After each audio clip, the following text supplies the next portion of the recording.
एक बार पुनः बिहार की राजनीति में एक डबल इंजन की सरकार बनाने वाला साल ये होगा, जहां केंद्र में एनडीए की सरकार तो वहीं बिहार में पुनः इस बार एनडीए की सरकार को बिहार की जनता चुनने का फैसला लेगी और ये डबल इंजन की सरकार मिलकर अगले 5 सालों में बिहार को विकास की राह पर और तीव्र गति से आगे लेकर जाने का ये कार्य करेगी।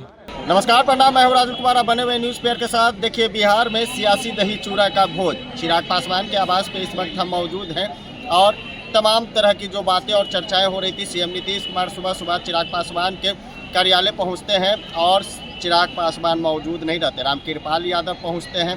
रामकृपाल यादव के पहुंचने के बाद अशोक चौधरी पहुंचते हैं और जब चिराग पासवान से पूछा जाता है कि बिहार की समीकरण क्या बदल सकती है, तो चिराग पासवान ने साफ तौर से कह दिया एनडीए मजबूत है और मजबूती के साथ 2025 में सीएम नीतीश कुमार के नेतृत्व में बिहार में एक बार फिर से सरकार बनेगी। क्या कुछ कह रहे हैं चिराग पासवान, जरा वो सुनिए।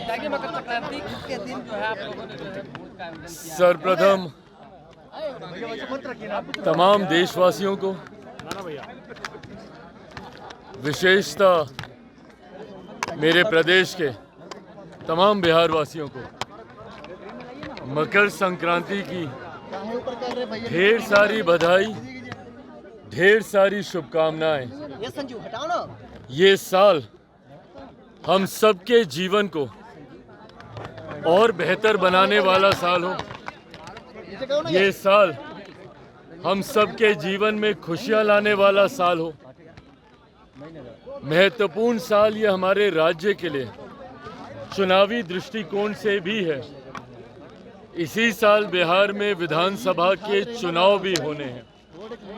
ऐसे में मैं ये मानता हूं कि ये साल एक बार पुनः बिहार की राजनीति में एक डबल इंजन की सरकार बनाने वाला साल ये होगा, जहां केंद्र में एनडीए की सरकार तो वहीं बिहार में पुनः इस बार एनडीए की सरकार को बिहार की जनता चुनने का फैसला लेगी और ये डबल इंजन की सरकार मिलकर अगले 5 सालों में बिहार को विकास की राह पर और तीव्र गति से आगे लेकर जाने का ये कार्य करेगी। हमारे प्रधानमंत्री जी ने 2047 तक भारत को एक विकसित देश बनाने का लक्ष्य रखा है। ऐसे में भारत का हर एक राज्य विकसित राज्य बने, ये महत्वपूर्ण है।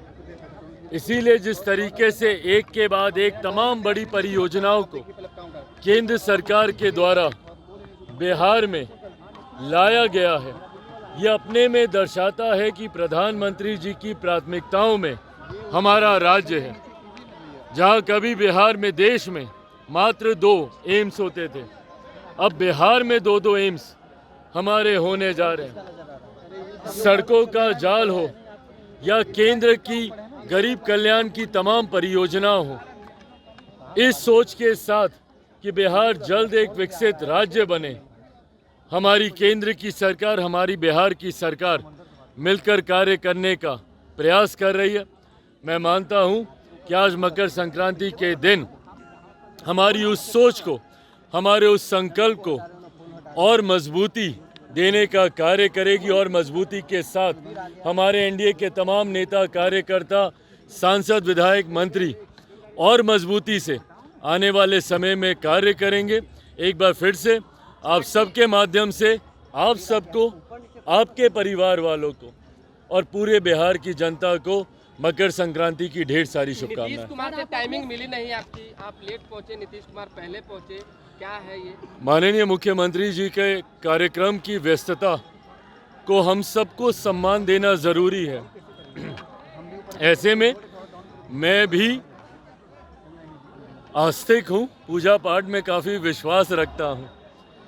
ऐसे में जब उनके आने का समय निर्धारित हुआ, उस वक्त मैं पूजा में था। आज विशेष पूजा थी मकर संक्रांति के अवसर पर, मेरे लिए संभव नहीं था कि मैं तुरंत उस पूजा को छोड़कर आ सकूं।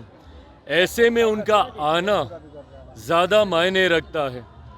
वो आए, उन्होंने अपनी शुभेच्छाएं दी, उन्होंने अपना आशीर्वाद दिया। ये हम सब के लिए ज़्यादा मायने रखता है। गठबंधन के नेता हैं, ऐसे में उनकी मौजूदगी, उनकी उपस्थिति ही एक बड़ी बात है। विपक्ष के लोग मतलब निकालने लगे, कह रहे हैं सीएम का अपमान हुआ है, कई मतलब निकालने लगे विपक्ष के लोग, कह रहे हैं इस तरह का नहीं होना चाहिए था। समाज के बीच क्यों नहीं जाते हैं? कोई मुख्यमंत्री के अपमान की ये बात नहीं है। मेरे मुख्यमंत्री जी की अपनी व्यस्तताएं हैं और उन व्यस्तताओं का सम्मान करना हम सब की जिम्मेदारी है। ऐसे में मैंने जैसा कहा कि जिस वक्त उनका आगमन हुआ उस वक्त मैं पूजा में था। किसी भी और कार्य में होता तो मैं भी तुरंत उस वक्त यहाँ पे रहता, बट जैसे ही उनके आने की जानकारी मिली, हमारे प्रदेश के तमाम नेतागण, हमारे प्रदेश अध्यक्ष, तमाम लोग यहाँ पर उपस्थित थे। उनकी मौजूदगी, उनका यहाँ पर आना, उन्होंने